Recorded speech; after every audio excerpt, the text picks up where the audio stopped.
जी बार्शीमध्ये पवार साहेबांची सभा झाली त्या सभेमध्ये खऱ्या अर्थानं बार्शीच्या विकास कामाची माहिती घेऊन बोलणं अपेक्षित होतं, परंतु त्या सभेमध्ये रोहित पवार यांनी आमच्या बार्शीचा विकास समजून घ्यायला पाहिजे होता की नेमकं गेल्या जवळपास 30 वर्षानंतर माननीय शिंदेसाहेब, फडणवीस साहेब, अजितदादा साहेब यांच्या माध्यमातून या बार्शी तालुक्याला जवळपास 4000 कोटीपर्यंतचा निधी या ठिकाणी प्राप्त झाला।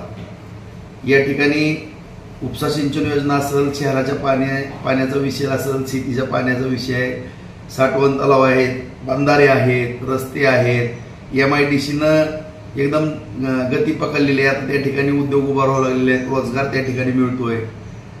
येणाऱ्या 6 महिने ते 1 वर्षाच्या आत 50,000 एकर जमीन नव्यानं बागायत होती या ठिकाणी, आणि माझा मानस आहे की 5 वर्षामध्ये 1 लाख एकर जमीन मी बागायत करतो या ठिकाणी। फक्त बारामतीचाच विकास होणं म्हणजे संपूर्ण राज्याचा किंवा देशाचा विकास झाला असं न समजता, ठीक आहे बारामतीच आपण करा, परंतु इतर तालुके दुष्काळी कुणी ठेवले हे जरा रोहित पवारांनी त्यांच्या थोड्या आजोबा ज्येष्ठ आहेत त्यांना जर विचारलं असतं तर बरं झालं असतं।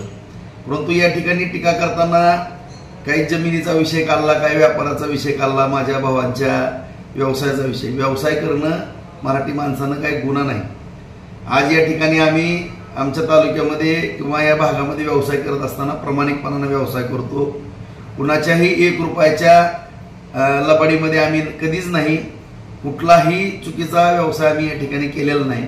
आज उद्योगधंदे न करता केवळ या ठिकाणी रोहित पवार तुमच्या ज्या प्रॉपर्ट्या वाढलेल्या आहेत ते कुणाचे कमिशन घेऊन आणि काय आतापर्यंत कुठं काय खाल्लं तुम्ही आणि कशातनं तुमच्या प्रॉपर्ट्या वाढल्या त्याचं पहिल्यांदा उत्तर द्या, आणि तुमची लायकीच काय। कारण संपूर्ण महाराष्ट्राला लुटणारी तुम्ही आणि दुसऱ्याच्या नावानं ओरडता येतं, आणि या ठिकाणी गुंडगिरी या बार्शी शहरामध्ये तालुक्यामध्ये कुणाची होती आणि कुणी मोडीत काढली हे संपूर्ण बार्शीकराला माहीत आहे।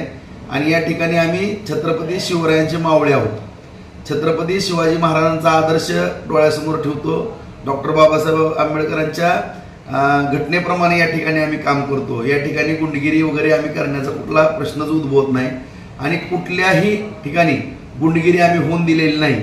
आणि ज्यांच्या सभेकरता आपण आलेला होता त्यांना जरी विचारलं की तुम्ही पण किती कॉन्ट्रॅक्टची कामं घेतले तर कुणाला काय पैसे मिळाले तरी जरा बरं झालं असतं, आणि बहुतेक करून त्याच पैशातनं बहुतेक ती सभा पार पडली असेल, ती खर्चाला पैसे झाले असतील। आणि या ठिकाणी कुठलाही चुकीचा व्यवसाय वगैरे आम्ही करत नाहीत, परंतु जे काही रोहित पवारांना त्याच्या परिवारांना आतापर्यंत चुकीचे महाराष्ट्रामध्ये धंदे केलेले आहेत सगळ्याला जग जाहीर आहे। आणि किती तुम्ही पुण्यामध्ये जमिनी हाणल्या, कुठल्या बँकेला टोप्या घातल्या, कसे तुमचे कारखाने उभे राहिले, मगरपट्ट्यामध्ये काय तुम्ही दिवे लावले हे सगळं माहिती आहे। राजा राऊताला तर जास्त माहिती आहे। माझा नाद करू नका, ज्यांनी नाद केलेला आहे त्यांना मी गॅरेगरचे गाडे लावून दिलेले आहेत। तुम्ही सुद्धा एखादा गॅरेगरचा गाडा लावचाल त्याच्यामध्ये वाचणार नाही, त्याच्यामुळं माझा नाद कुणी करू नये, माझं मी खंबीर आहे। आणि असले 10 रोहित पवार जरी आले तरी तुझी माझी जमली, आता रोहित पवार तुला मी आहे आणि तू आहे, बघून घेऊ आपण पुढे काय असेल ते।